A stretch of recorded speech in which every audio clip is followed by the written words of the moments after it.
untuk kelompok 2 mata kuliah Bisnis Internasional. Nah, jadi pada video kali ini kami akan membahas mengenai manajemen operasi internasional. Tapi sebelum itu, kami ingin memperkenalkan diri terlebih dahulu. Nah, saya sendiri, Nadia Lestari, selaku moderator pada hari ini. Kemudian ada pemateri 1, itu bernama Nur Halimah, pemateri 2, Yusuf Hafiz, pemateri 3, Muhammad Dede Fernando, dan pemateri 4 bernama Ade Wicaksono R. Nah, pada video kali ini kami akan membahas 4 subbab, yaitu yang pertama pengertian manajemen operasi internasional, yang kedua manajemen rantai pasok dan integrasi vertikal, yang ketiga manajemen produktivitas dan kualitas dalam bisnis internasional, yang kemudian yang keempat itu ada mengelola informasi dalam bisnis internasional. Nah, pada video kali ini kami harapkan teman-teman mampu untuk menguraikan apa itu manajemen operasi internasional, mampu juga mengelola manajemen rantai pasok dan integrasi vertikal, mampu juga mengelola produktivitas dan kualitas dalam bisnis internasional. Kemudian yang terakhir kami harap teman-teman mampu mengelola informasi dalam bisnis internasional. Nah, jadi itulah subbab dan tujuan dari video kita kali ini. Nah, sekarang kita akan masuk ke pembahasan penyampaian materi dari pemateri yang pertama, yaitu Nur Halimah. Kepada pemateri 1, kami persilahkan. Nama saya Nur Halimah. Saya akan menyampaikan materi 1, yaitu menjelaskan mengenai beberapa definisi dari manajemen operasi. Yang pertama ada definisi dari manajemen operasi, yaitu serangkaian kegiatan organisasi untuk mengubah jenis input ke akhir dari barang dan jasa. Selanjutnya yaitu definisi dari manajemen operasi internasional, yaitu melakukan transformasi yang berhubungan dengan kegiatan perusahaan.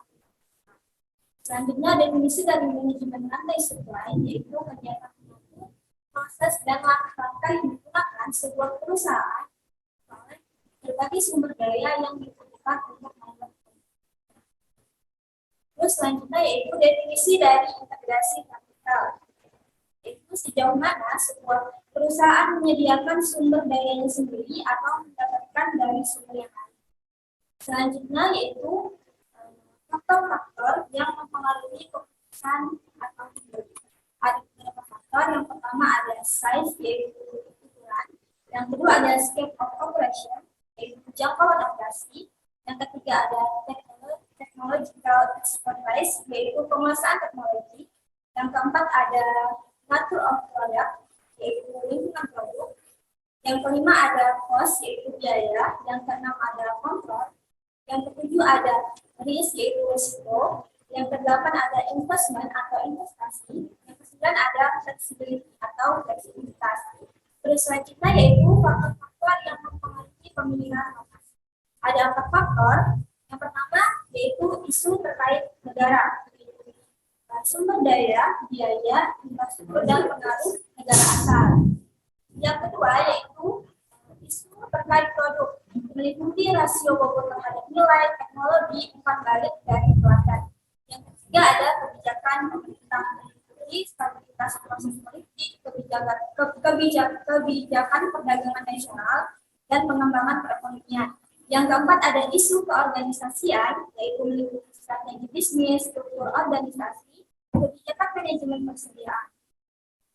Selanjutnya saya akan menjelaskan mengenai beberapa definisi dari manajemen operasi internasional. Yang pertama ada definisi produktivitas, lalu mengenai fungsi produktivitas, dan strategi meningkatkan produktivitas. Yang pertama ada definisi produktivitas, yaitu ukuran efisien ekonomi yang merangkum nilai output relatif terhadap nilai input yang digunakan untuk membuat output. Lalu ada fungsi produktivitas, ada 3 fungsi. Yang pertama membantu untuk menentukan keseluruhan keberhasilan perusahaan. Yang kedua memberikan kontribusi untuk kelangsungan hidup jangka panjang. Yang ketiga adalah memberikan kontribusi berkontribusi terhadap keseluruhan standar hidup. Lalu ada strategi meningkatkan produktivitas, yaitu menghabiskan lebih banyak pada penelitian dan pengembangan, meningkatkan operasional, dan meningkatkan partisipasi karyawan. Lalu ada definisi dari manajemen kualitas terpadu atau PIM, yaitu upaya-upaya terintegrasi untuk secara sistematis dan terus-menerus meningkatkan mutu produk dan jasa perusahaan. Lalu ada definisi dari proses kontrol statistik, yaitu keluarga matematis berdasarkan alat untuk pengawasan dan pengendalian kualitas. Lalu ada dari definisi perbandingan, yaitu proses legal dan etis, mempelajari bagaimana perusahaan lain melakukan sesuatu dengan cara yang berkualitas tinggi dan meniru atau meningkatkan pada metode yang sama. Baiklah, sekian materi yang saya sampaikan. Saya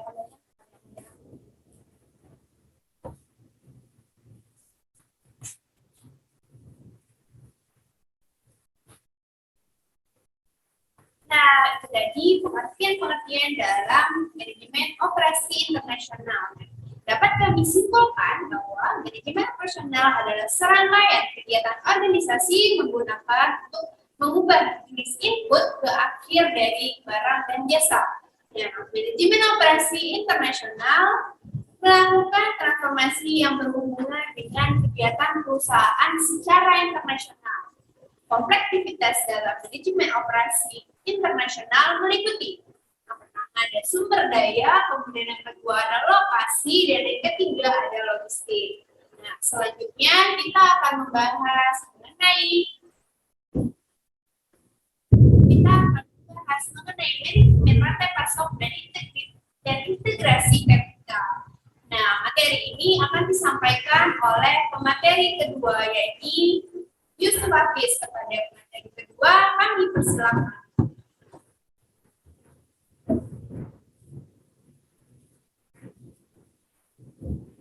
Assalamualaikum warahmatullahi wabarakatuh. Baiklah, terima kasih kepada moderator sudah memberi kesempatan kepada saya untuk menyampaikan materi mengenai manajemen rantai pasok dan integrasi vertikal. Yang pertama, pengertian manajemen rantai pasok. Manajemen rantai pasok atau supply chain management adalah pengintegrasian aktivitas, pengadaan bahan dan pelayanan, pengubahan bahan mentah menjadi barang setengah jadi dan menjadi produk akhir, serta pengiriman kepada pelanggan. Manajemen rantai pasok dulunya berawal dari urusan logistik militer, sangat berperan dalam menentukan kemenangan perang, terutama pada Perang Dunia Kedua. Ketika zaman perang sudah lewat, teknik logistik ini sangat terpakai pada urusan pengiriman barang. Perkembangan selanjutnya, pada era globalisasi, mulai banyak perusahaan yang mencari cara bagaimana menurunkan biaya produksi. Banyak perusahaan multinasional memindahkan pabriknya ke negara-negara yang memiliki upah buruh yang sangat rendah, terutama seperti negara Indonesia. Selanjutnya, perkembangan ilmu logistik menjadi lebih hebat lagi ketika munculnya teknologi informasi pada tahun 1980-an. Banyaknya faktor seperti murahnya komputer, makin cepatnya komputer, makin luasnya adopsi internet, bandwidth yang makin murah, membuat orang makin mudah berkomunikasi dan berkolaborasi dengan cara yang semakin efisien. Untuk mengelola aliran barang dan jasa dalam rantai pasok, pertama-tama harus diketahui adalah gambaran sesungguhnya dan lengkap mengenai seluruh mata rantai yang ada, mulai dari yang pertama sampai yang terakhir. Keberhasilan manajemen rantai pasok memerlukan yang pertama, dukungan sumber daya manusia, kepemimpinan dan komitmen untuk berubah. Yang kedua, memahami sejauh mana perubahan yang diperlukan. Yang ketiga, menyetujui visi dan proses inti manajemen rantai pasok. Dan yang terakhir, komitmen pada perlunya sumber daya dan kekuasaan atau wewenang untuk mencapai tujuan yang telah ditetapkan. Next.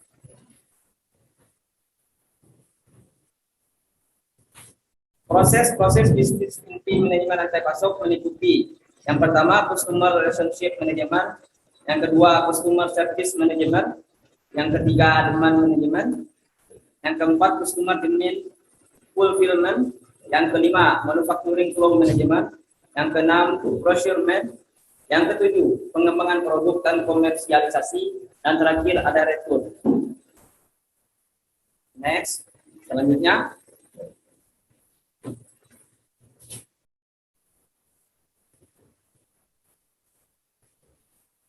Mengelola aliran barang dan jasa dalam rantai pasok memiliki beberapa hal yang dijadikan pertimbangan. Dalam pengelolaan rantai pasok memiliki beberapa pertimbangan, antara lain yang pertama, sasaran lingkup dasar atau market converse objektif.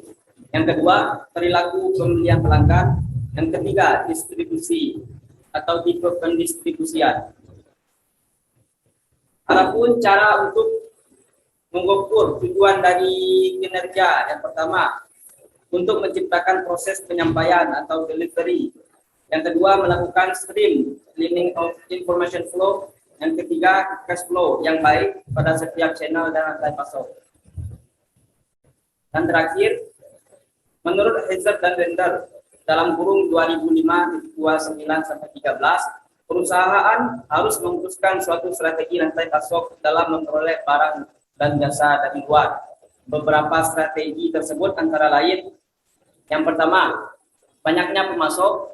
Yang kedua, sedikitnya pemasok. Yang ketiga, integrasi vertikal. Yang arti dari integrasi vertikal ini adalah mengembangkan kemampuan untuk memproduksi barang atau jasa yang sebelumnya dibeli atau membeli perusahaan pemasok. Integrasi vertikal dapat mengambil bentuk integrasi maju atau mundur. Integrasi mundur menyarankan perusahaan untuk membeli pemasoknya. Integrasi maju menyarankan produsen komponen untuk membuat produk jadi. Dan terakhir ada perusahaan virtual. Terima kasih atas waktunya kepada moderator.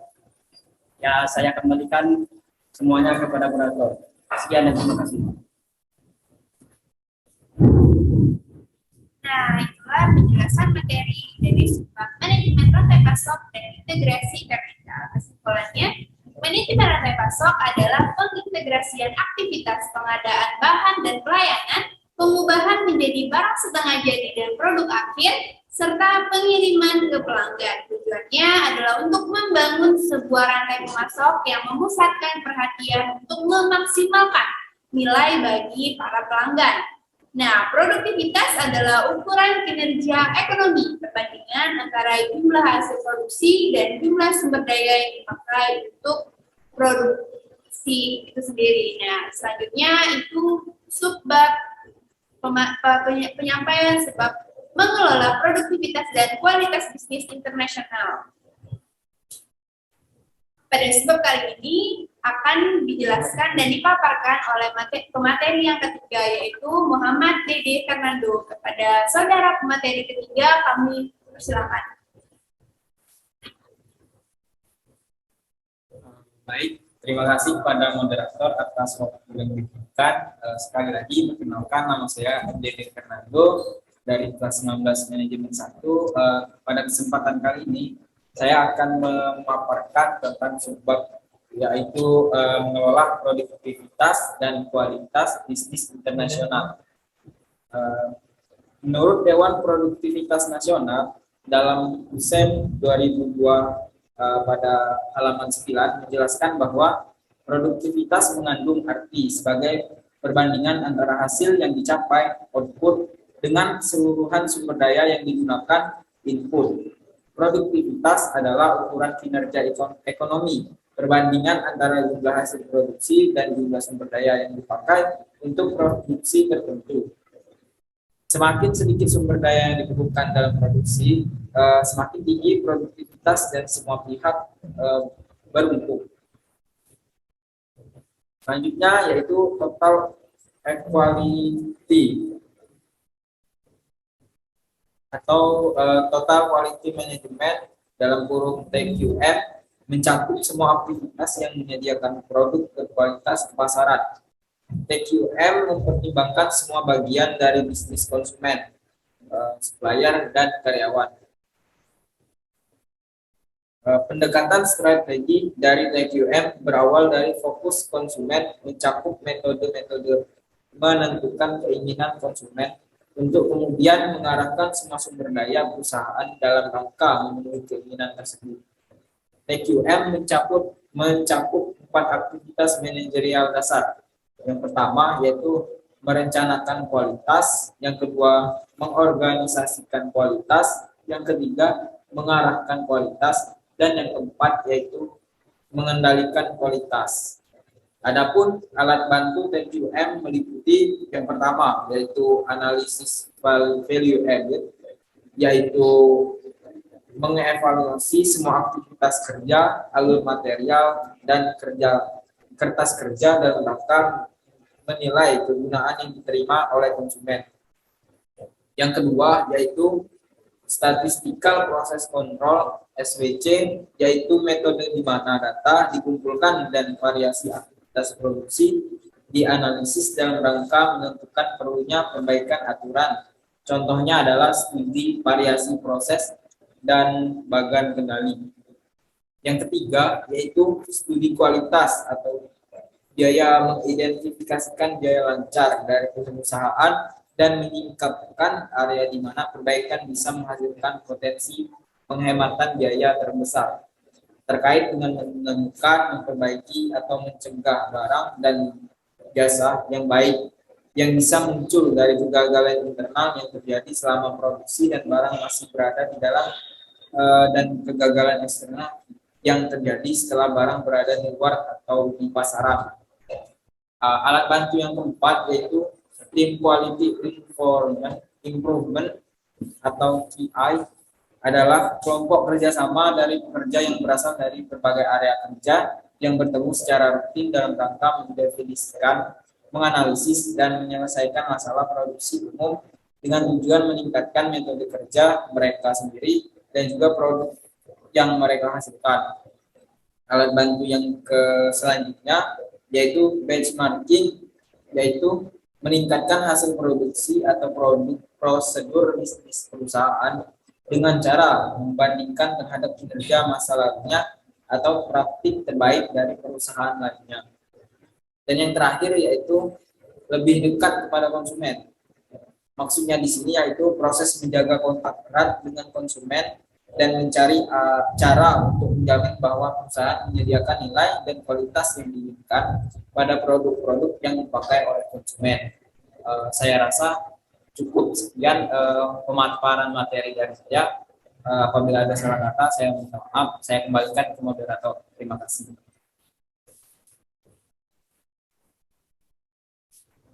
Itulah penyampaian materi dari pemateri keempat dan pemateri ketiga, yaitu mengenai pembahasan mengolah produktivitas dan kualitas bisnis internasional. Kesimpulannya, produktivitas adalah ukuran kinerja ekonomi yang diperbandingkan antara jumlah hasil produksi dan jumlah sumber daya yang dipakai untuk produksi tersebut. Kemudian, Total Quality Management atau TQM mencakup semua aktivitas yang menyediakan produk berkualitas ke pasaran. TQM mempertimbangkan semua bagian dari bisnis, yakni konsumen, supplier, dan karyawan. Kemudian, alat bantu TQM meliputi analisis value added, statistical process control, studi kualitas atau biaya, team quality development, benchmarking, dan lebih dekat kepada konsumen. Selanjutnya yaitu pembahasan subbab materi yang keempat, yakni mengelola informasi dalam bisnis internasional. Nah, sebab ini akan dijelaskan oleh pemateri keempat, yaitu Saudara M. Ade Wicaksono R. Pada pemateri keempat kami persilahkan. Baiklah, terima kasih untuk moderator. Di sini saya akan menjelaskan subbab materi tentang mengelola informasi dalam bisnis internasional. Era globalisasi merupakan era pertukaran informasi menjadi sangat cepat dan mudah. Didukung dengan perkembangan teknologi yang semakin canggih, komunikasi lintas negara menjadi suatu hal yang biasa. Kerjasama internasional semakin mudah dilakukan. Teknologi informasi global merupakan komponen yang penting dalam keberhasilan berjalannya suatu bidang organisasi. Teknologi informasi global adalah pemanfaatan berbagai bentuk TI untuk mendukung operasi dan manajemen dari bisnis global. Contoh, bisnis global adalah IBM, Microsoft, dan lain-lain. Jadi ada strategi mengelola sistem informasi internasional. Salah satunya memilih aplikasi terbaik dari semua subsidiari untuk digunakan sebagai aplikasi global, membentuk tim pengembang multinasional yang mewakili berbagai subsidiari, pengembangan paralel, di mana masing-masing subsidiari mengerjakan bagian interface-nya masing-masing, dan menunjuk Center of Excellence, di mana subsidiari tertentu yang lebih berpengalaman ditunjuk untuk mengembangkan sistem. Mungkin itu saja penjelasan dari saya kembalikan ke moderator. Nah, kesimpulan pada subbab keempat adalah strategi mengelola sistem informasi internasional, yaitu ada memilih aplikasi terbaik dari semua subsidiari untuk digunakan sebagai aplikasi global, membentuk tim pengembangan multinasional yang mewakili berbagai subsidiari, pengembangan paralel di mana masing-masing subsidiari mengerjakan bagian interface-nya masing-masing dan menunjuk Center of Excellence. Nah, itulah materi dari manajemen operasi internasional.